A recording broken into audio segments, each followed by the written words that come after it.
Escape. Escape tonight to a fabulous world where there is a diamond as big as the Ritz.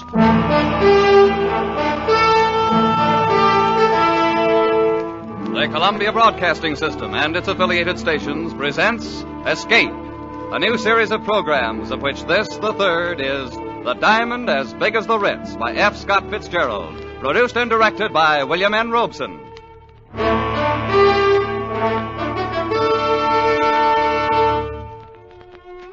In a country as large as ours, there are many odd and wonderful corners hidden away, but none more fabulous and wonderful than the one conceived in the imagination of F. Scott Fitzgerald and located in the pages of his famous short story, The Diamond as Big as the Ritz.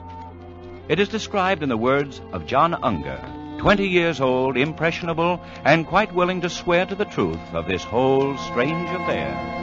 I'd been going to the St. Midas prep school for a couple of years, and this was my second summer vacation.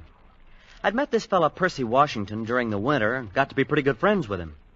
Only I didn't know about his family or where he came from or anything like that. Of course, I knew he must be rich, because all the fellas at St. Midas come from wealthy families.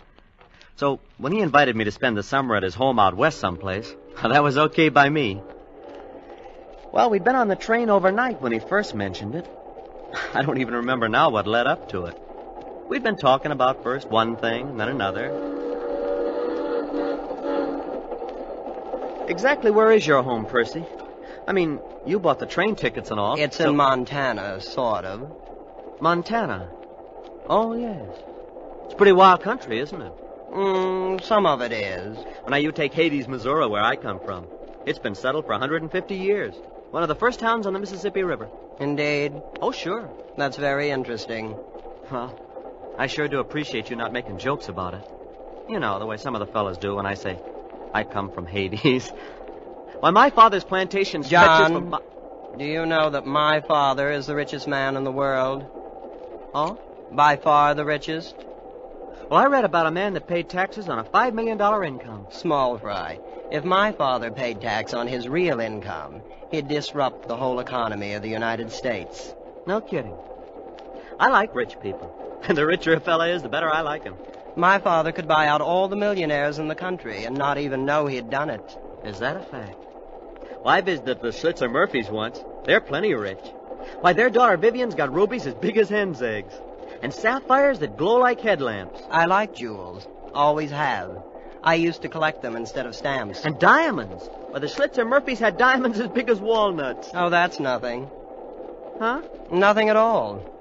My father has a diamond as big as the Ritz. Please, I'm not joking. But you mean as big as the Ritz-Carlton Hotel? Exactly. My father has a diamond as big as the Ritz.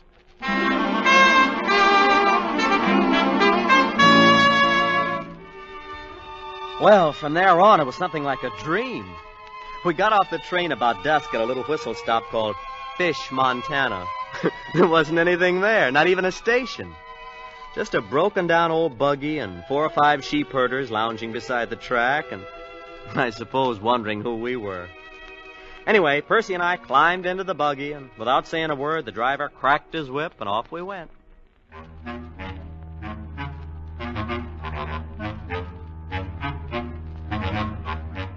I don't know how far we traveled. We didn't seem to be following any road. And after an hour or so, it got dark, but the driver kept right on, never saying a word. I hope you'll pardon this inconvenience, John, but we have to take certain precautions, you know. Oh, that's all right. Anyway, we're almost there. Your home, you mean? Oh, no, to the place where we consider it safe to transfer. Transfer? What do you mean? There's the signal now. Headlights. Pull up the horse, Absam. Here we are. An automobile. But how? Well, there's no road. Oh, this car's specially built. Doesn't need roads. Welcome home, master. Good evening, Gigsum. Well, come on, John. Let's get in. What? That door opened by itself. Sonically controlled, you know. Gosh. Hey, what's this car made out of? Silver? No, platinum. And those are emeralds in the hubcaps. And the upholstering. It's fur. Mink. You're ready, master. Anytime, Gigsum. You've probably noticed the exceptional brightness of the headlights. The lenses are cut from diamonds. Boy, what a car. And this old junk heap? We use it for a station wagon.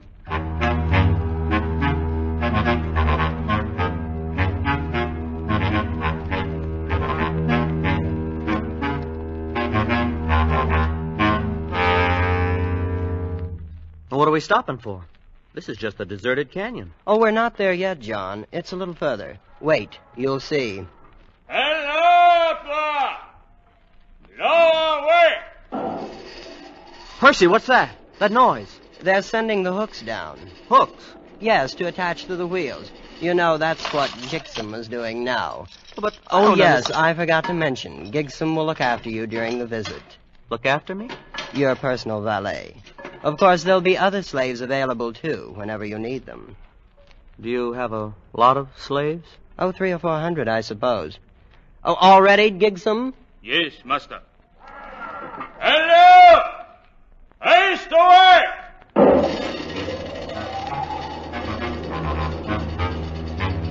Hey, look, we're leaving the ground. Yes, there's a hoist up there on top of the cliff. Has cables about a quarter of a mile long. But what for? Oh, it's the only way in.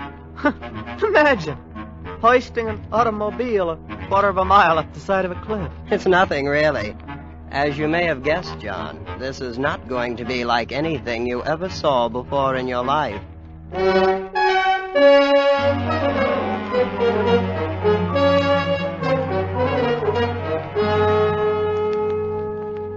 Well, John, there it is. That's your home? Oh, it's magnificent. Palatial. It's not a bad little place. How big is it? I suppose you mean the number of rooms. I think it's around 140.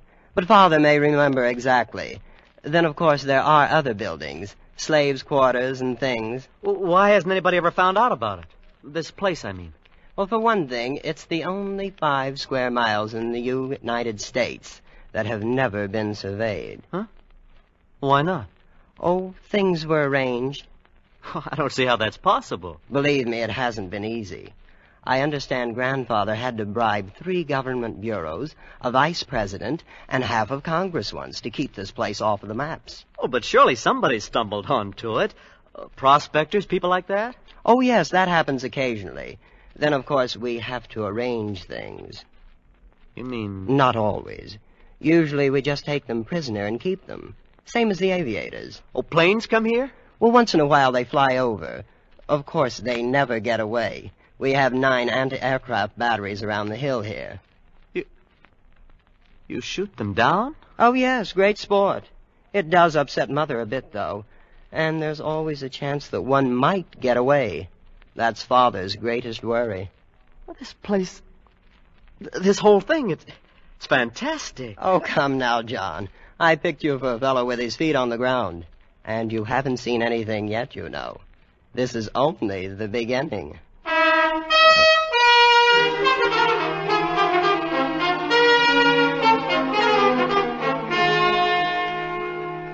And it was only the beginning. We crossed the acres of lawn and entered the great chateau. And from that moment on, vision upon vision tumbled together in a gigantic kaleidoscope of color, symmetry, and exquisite harmony.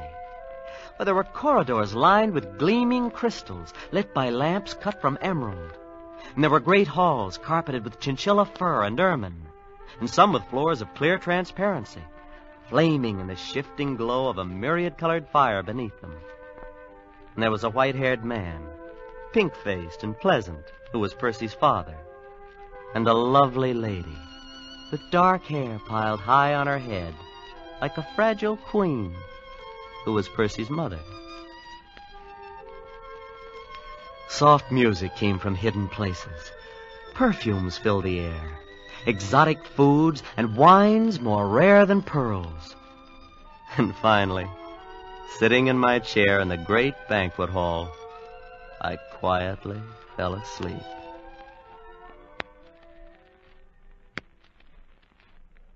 I thought there could be no more nor greater wonders.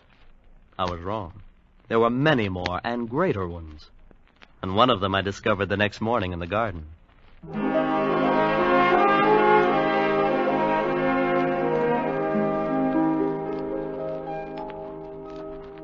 Hello there. Huh? Oh, you're lovely. My name is Kismine. You're John Unger, and you're a friend of my brother. Are you from the East? No. Well, at least not exactly. I'm from Hades. Oh. Missouri. Would you like to sit down here on the grass? Well, yeah, sure I would. I'm going east to school this fall. Do you suppose I'll like it? I think so. Of course, it'll be different from all this. Well, that's what Jasmine says, and she's in the East now. I've never been outside. Who's Jasmine? My sister. She's older than I am. I hope you won't be offended, but... Well, you're the most beautiful girl I've ever seen. Yes, I know. What? I surprised you, didn't I? A year ago, I would have said thank you. But Father says it's very necessary to learn to take things for granted. So now I just take it for granted that I'm beautiful, you see? You're pretty sophisticated, aren't you? Oh, I'm not at all. I think sophisticated young people are terribly common. I'm not a bit like that. No, I didn't really mean it. I only said it to tease you. Well, I'm glad.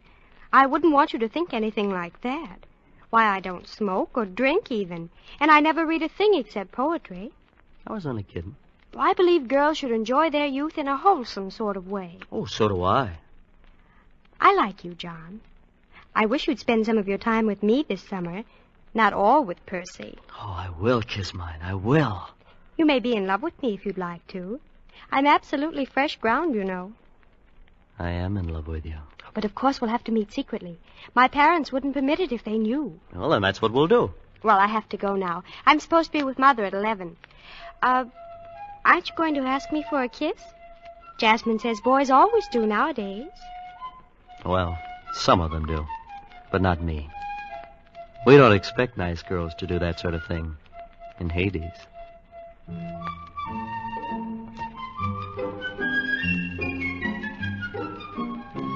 It was a funny thing. Percy's family were polite, friendly, always smiling. And yet all the time I had a feeling that some terrible and golden mystery lay hidden just around the corner. A few days after I'd met Kismine, Percy remarked casually that an unusual event had occurred. A man had escaped from the cage. I didn't know what he meant then. But the next morning I was walking with Percy's father on the grounds of the estate.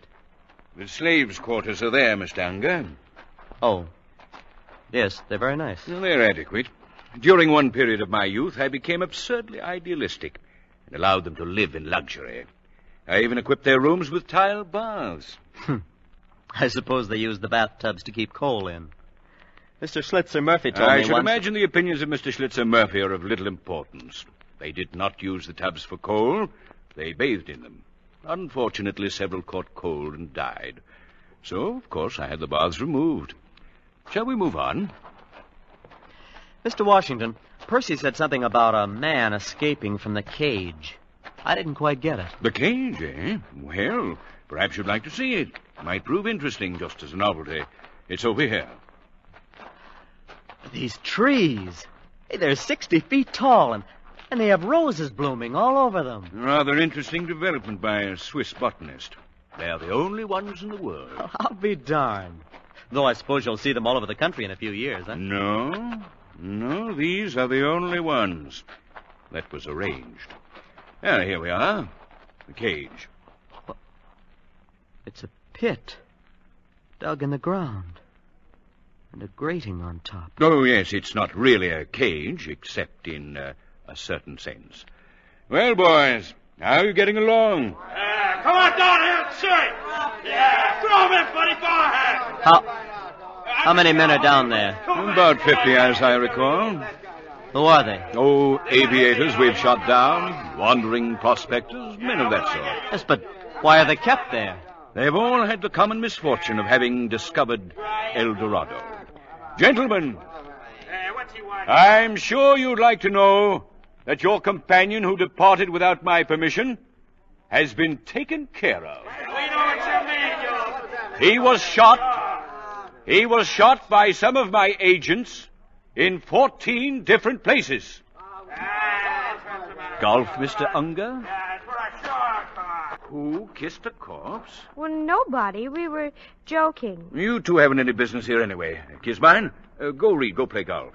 Don't let me find you here when I come back. Yes, Father. Good day, children. You see? Now he knows. You've spoiled everything. You don't really love me. Kismine, you... Look, tell me, what's the reason for all this secrecy? What if you are rich and have this place? Why would it be so terrible if anybody found out about it? Why, it's on account of the diamond, of course. Diamond? What is this diamond all of you talk about? Well, it's the... Oh, you'd better ask Percy. I'm always getting things mixed up. Well, I will ask him. And another thing, I'm getting out of here tonight if I have to dig through the mountains. I'm going back east. Take me with you. No. Why not? Kismine, dear, your father wouldn't permit it. If you won't take me, I'll go tell him I want to marry you. No, you can't do that. He'd bump me off this afternoon. Oh, please take me, darling. We'll be terribly poor and very happy. And I'll cook things for you. Oh, herbs and berries and things. Won't that be fun? You will, won't you, John? Well, my head was really in a whirl. This whole thing was fantastic. And so was the family, even Kismine. I couldn't think of anything to do, but... Well, I rushed to see Percy. But, John, why didn't you ask me before? Because I thought you were kidding all the time. I know you wouldn't have believed me if I'd told you. Yeah, well, I'm ready to believe anything now. Well, it was Grandfather who started the whole thing. Purely by accident. He came out here from Virginia after the war between the states and stumbled onto it. Onto what? The diamond. That's what made this all possible, of course. Grandfather spent 2 years going around to different cities of the world selling bits of it. Then he started building this place. He put his money in jewels. But Father found that radium took much less space. Yeah, but why the secrecy? Oh, it just wouldn't do if anyone found out. Ruin the economy of the world. The thing's too big. And this has been going on for 3 generations, then. The cage and this thing of inviting friends. Oh, yes. You see, there wasn't really any danger before airplanes. They are what worry us. You knew when you invited me here what would happen. Please, John. I thought you'd be more sensible about it. After all, you can see my position. Oh, yeah. Well, where is it? Where do you keep this diamond that's caused so cockeyed much trouble? Oh, I thought you'd guessed. You've noticed the hill the chateau stands on. Yes. It contains a cubic mile. And, except for a thin covering of dirt, it's one big, solid diamond.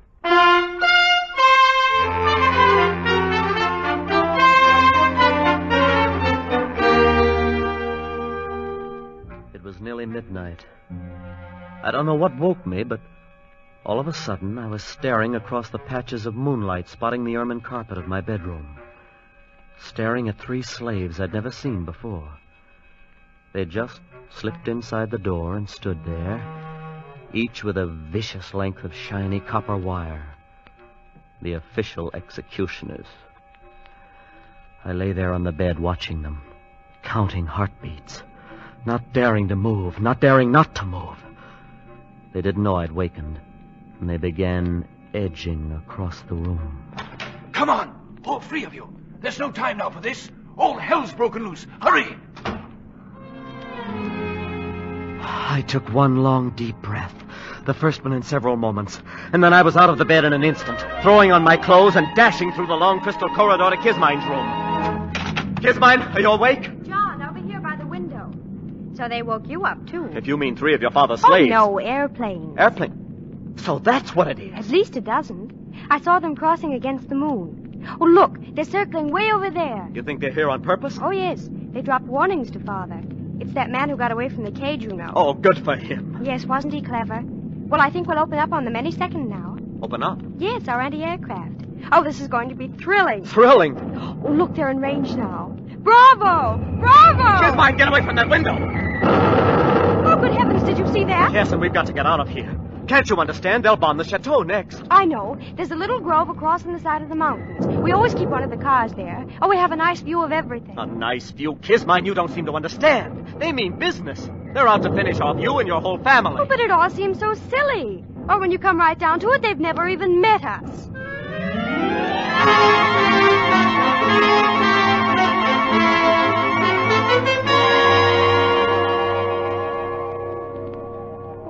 time is it, John?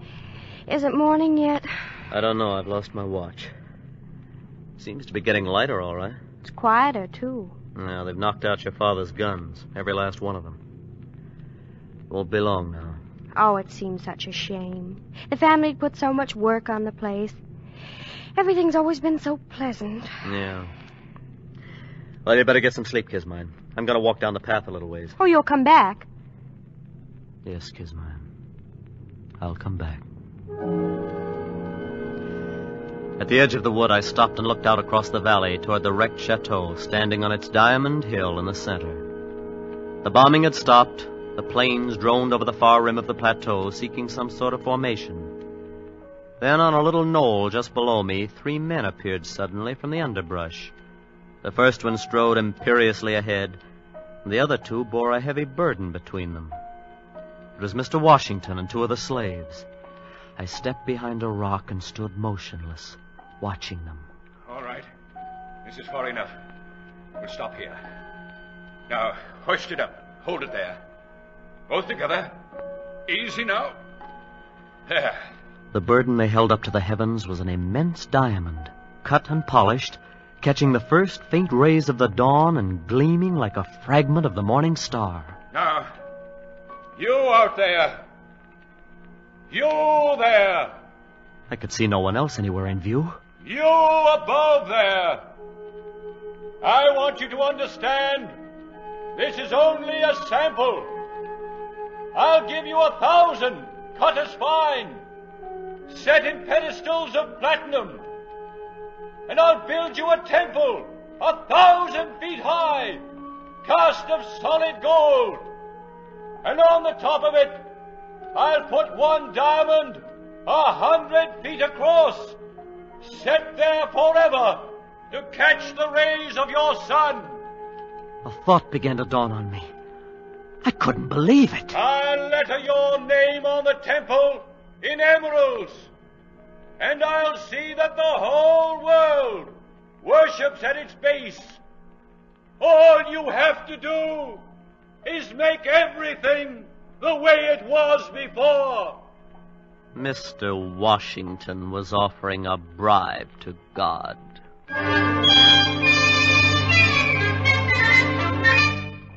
He stopped talking, and the 3 of them stood there, looking up at the heavens, waiting for an answer.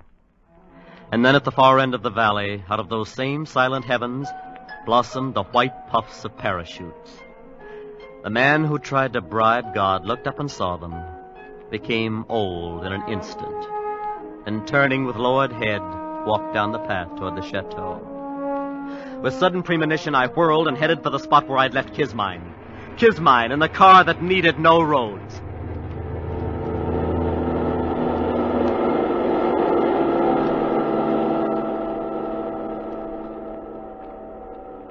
Haven't we gone far enough, John? I suppose. We're 10 miles from the chateau. Oh, it's all so hectic. This rushing about and losing sleep and everything. Hand me those field glasses. Here they are. Well, can you see anything? No. Wait. What is it? It's your father and mother. And Percy. Yes, and the 2 slaves, still carrying that big diamond. Oh, wait. They're going in a tunnel down below the chateau. So that's it. They've got an underground escape. No, I remember now. The mountain's wired. Some kind of atom bomb. Atomic bomb. Oh, that's it. Father's had it for years. He always said it would disintegrate the whole works, diamond and all. Of course, he only regarded it as a last resort. So he'd rather have it like that. Well, they're all inside the tunnel now. The troopers are moving in. I don't suppose there's really anything to be done about it now. And there wasn't.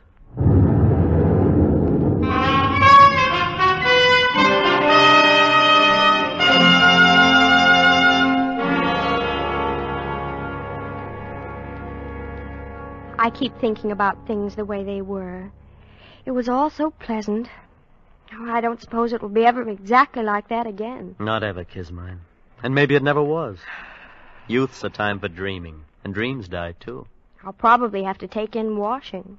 But, of course, we'll be very happy. What will we do, John? Do? Oh, we can love a while underneath the stars. That's a form of divine drunkenness we can all try. And then there may be other diamonds in the world. Who knows? And even though it's a shabby gift, there's always disillusion. Turn up your collar, Kismine, before you catch pneumonia. Let's go to sleep.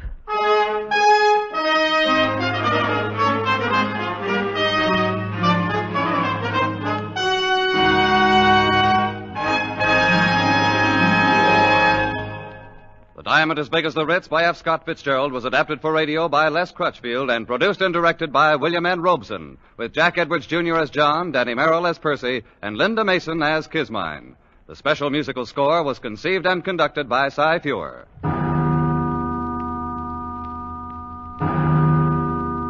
Escape is presented by the Columbia Broadcasting System and its affiliated stations each week at this time. Next week,